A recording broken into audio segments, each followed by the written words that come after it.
మొక్కై వంగనిది మానై వంగునా. చిక్కాపురం అనే ఊరిలో ఒక జంట తమ 10 ఏళ్ల కుమారుడితో కలిసి జీవించేవారు. వాళ్ల కుమారుడు ప్రతిరోజు పాఠశాలకు వెళ్లేటప్పుడు చిరుతిళ్ల కోసం డబ్బులు అడిగి తీసుకెళ్లేవాడు. తండ్రి మందలించడంతో తండ్రికి తెలియకుండా తల్లి ఎంతో కొంత ఇచ్చి పంపేది.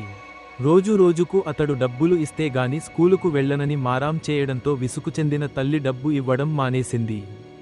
తర్వాత ఒకరోజు తండ్రి చొక్కా నుంచి డబ్బులు తీస్తుండగా తండ్రి గట్టిగా మందలించాడు. అప్పుడు తల్లి వెనకేసుకుని వచ్చింది.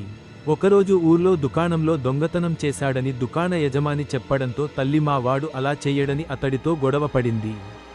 తల్లి మాటలు విన్న కొడుకు తాను చేసింది తప్పు కాదని అనుకునేవాడు.